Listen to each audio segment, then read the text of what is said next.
ఈ నిర్ణయం మీరు చాలా ఆలస్యంగా తీసుకున్నారు. అసలు తనని ఇంటికే రానివ్వకుండా ఉండాల్సిందే. ఎందుకంటే మీరు తనలో భానుబావ గారి ప్రేమను వెతుక్కుంటూ ఆదరించారు. తను మాత్రం తనలోని ప్రేమని మీ మీద కంటే రుద్రబాబు గారి మీదే ఎక్కువగా చూపించింది.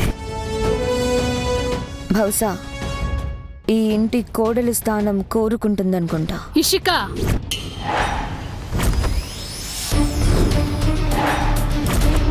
నువ్వు ఆలోచిస్తున్నది తప్పు. గంగకి నా మీద ఉన్న అభిమానాన్ని రుద్ర తనకు అనుకూలంగా మార్చుకున్నాడు. లేనిపోని బాధ నటించి గంగ జాలిని పొందాడు. తన ద్వారా నాకు దగ్గరవ్వాలని చూస్తున్నాడు.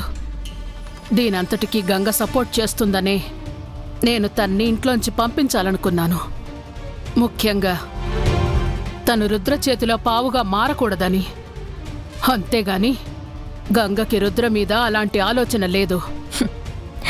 ఈ నమ్మకమే ప్రతిసారి మిమ్మల్ని దెబ్బతీస్తుంది అత్తయ్య. నేనేదో ఊరికే గెస్ చేసి ఈ మాటలు చెప్పడం లేదు. నా కళ్ళారా చూశాను, సాక్ష్యాధారాలతో సహా నిరూపించగలను.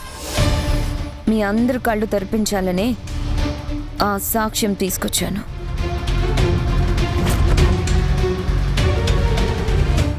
చూడండి.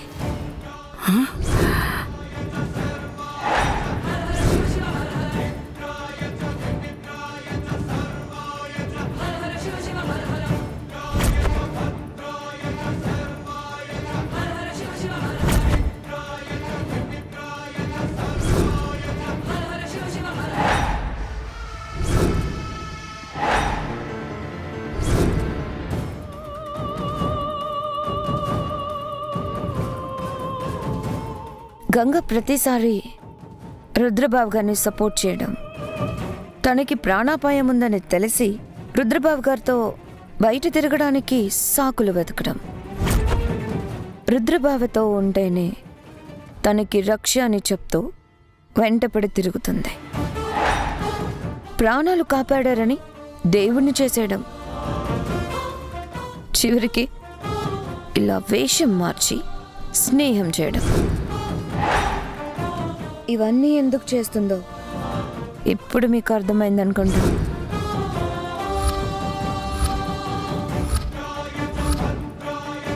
మీరు నమ్మినా నమ్మకపోయినా తను ఈ ఆస్తి మీద, పెద్దింటి కోడలు అనే స్థానం మీద కన్నేసే ఇదంతా చేస్తోంది. ఇవాళ తనని ఇంట్లో నుంచి పంపించేస్తానంటే రుద్రబాబు గారు మీ మాటనే ఎదిరించారు. దాన్ని బట్టి తనెంత మాయ చేసిందో తెలుసుకోండి.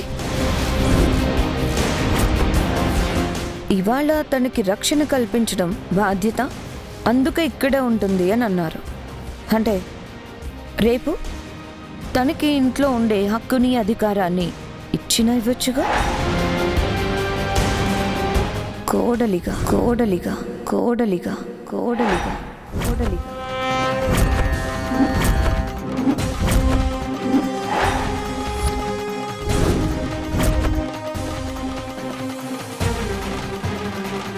నేను భానునమ్మా.